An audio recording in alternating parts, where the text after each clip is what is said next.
সমবায় সমিতি নির্বাচনে বিনা প্রতিদ্বন্দ্বিতায় সবকটি আসনে জয় পেল শাসক তৃণমূল। তালডাংরা সমবায় কৃষি উন্নয়ন সমিতির নির্বাচনে জয়ের খবরে আনন্দোৎসবে মাতলেন তৃণমূল নেতা কর্মী সমর্থকেরা। যদিও পুলিশকে কাজে লাগিয়ে বিরোধীদের মনোনয়নপত্র জমা দিতে দেওয়া হয়নি বলে অভিযোগ বিজেপির।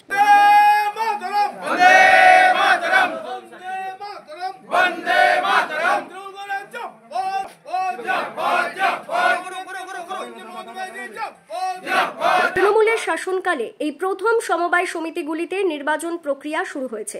তালডাংরা সমবায় কৃষি উন্নয়ন সমিতির 361 সদস্য সংখ্যাযুক্ত 9টি আসনে বৃহস্পতিবার মনোনয়নপত্র জমা দেওয়ার শেষ দিন ছিল।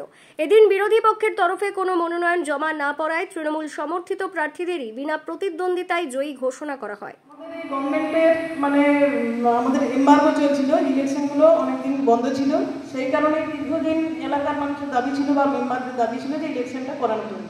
তো যেহেতু আমাদের এমবার্গো চলছিল, আমরা কোনো সমিতিতে এবং বাঁকুড়া ডিস্ট্রিক্ট নয় পুরো স্টেট জুড়েই আমাদের ইলেকশনগুলো বন্ধ ছিল, সেই জন্য আমরা দীর্ঘদিন ইলেকশন করাতে পারিনি। যখনই এমবার্গোটা উইথড্র হলো, আমরা ইলেকশনের প্রক্রিয়ায় আমরা সকলে উদ্যোগী হলাম এবং সেই মর্মে আমাদের আরও সাহেব আমাকে এআরও হিসাবে আমাকে নিয়োগ করলেন এবং আমি নির্বাচন প্রক্রিয়া শুরু করি। এখানে সিট হচ্ছে আমাদের আসন সংখ্যা 9, তার মধ্যে 6 জন হচ্ছেন আমাদের অসংরক্ষিত, 2 জন মহিলা সংরক্ষিত এবং 1 জন তফসিলি জাতি উপজাতির জন্য 1টি আসন সংরক্ষিত। তো সেই আসনে আমাদের 9টি মনোনয়নপত্রই জমা পড়েছিল এবং পরীক্ষার পর দেখা যায় যে 9টি মনোনয়নপত্রই বৈধ। তো তাদেরকেই তারা ডিম টু বি ইলেক্টেড, তারা বিজয়ী হিসেবে ঘোষণা করেছিল এবং আনকন্টেস্ট তারা বিনা প্রতিদ্বন্দ্বিতায় জয়লাভ। দলের জেলা সভাপতি তারাশঙ্কর রায়ের উপস্থিতিতে সমবায় সমিতির নির্বাচনে জয়ী প্রার্থীদের নিয়ে আনন্দোৎসবে মাতেন তৃণমূল কর্মীরা। সবুজ আবির আর মালা দিয়ে দলের পক্ষ থেকে তাদের সংবর্ধিত করা হয়। উপস্থিত বাঁকুড়া জেলা তৃণমূলের সভাপতি তারাশঙ্কর রায় এদিন বলেন যে বাঁকুড়া জেলায় সমস্ত সমবায় নির্বাচন চলছে, গোটা পশ্চিমবাংলায় সমবায় নির্বাচন চলছে, তার সাথে সাথে তালডাংরাতেও সমবায় নির্বাচন হলো, তার আগে পাঁচপুরা, রাধানগর এগুলো হয়েছে। সব জায়গায় আমরা তৃণমূল কংগ্রেসের জয় জয়কার হয়েছে। আপনারা জানেন যে কৃষকের স্বার্থ মমতা বন্দ্যোপাধ্যায় যেভাবে দেখেছেন, কৃষকদেরকে ভাই থেকে দাদা করেছেন, আজকে কৃষক বন্ধুর মধ্য দিয়ে মমতা বন্দ্যোপাধ্যায় যেভাবে কাজ করে চলেছেন, কৃষকদের এই উন্নয়ন, কৃষকদের উন্নতি সমবায়ের মাধ্যমে দিয়ে যেটা হচ্ছে, সেটা মমতা বন্দ্যোপাধ্যায় শুধু ভাবতে পেরেছিলেন, অন্য কোনো রাজনৈতিক দল ভাবতে পারেননি।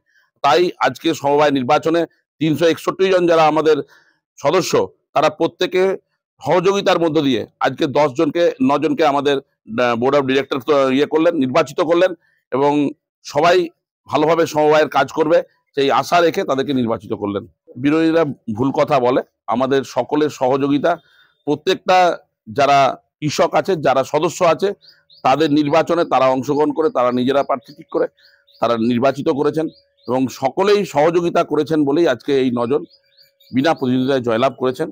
তার জন্য এই জয় আজকে আমাদের মমতা বন্দ্যোপাধ্যায়ের জয়, এই জয় আজকে কৃষকদের জয়, এই জয় সমবায় বন্ধুদের জয়, সমবায় শ্রেণীদের জয়, এটা পারিবারিক জয়। এই জয় আমরা সবাই মিলে অংশীদারিত্বের মধ্য দিয়ে আজকে সমবায়কে ঠিকঠাক চালাবার জন্য আমরা এই জয় পেয়েছি এবং এই জয়ে সকলেই আমাদেরকে সহযোগিতা করেছেন, তার জন্য এই জয়। অন্যদিকে বিজেপির রাজ্য কমিটির সদস্য সৌগত পাত্রের দাবি, বিষয়টি হাস্যকর, পুলিশকে কাজে লাগিয়ে বিরোধীদের মনোনয়নপত্র জমা দিতে দেওয়া হয়নি। হাস্যকর ব্যাপার, তালডাংরায় যে সমবায় নির্বাচন হয়েছে সেখানে দলদাস পুলিশকে কাজে লাগিয়ে বিরোধীদের মনোনয়ন করতে না দিয়ে সন্ত্রাস করে জয়লাভ করেছে এরা। তো এটাকে কি সত্যি জয়লাভ বলা যায়?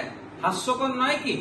সারা বাংলায় যেখানে তৃণমূল বিভিন্ন জায়গায় নির্বাচন করতে না দিয়ে বিনা প্রতিদ্বন্দ্বিতায় জিতছে, ঠিক সেই রকম ভাবে তালডাংরার সমবায়ের নির্বাচনও এরা করেছে।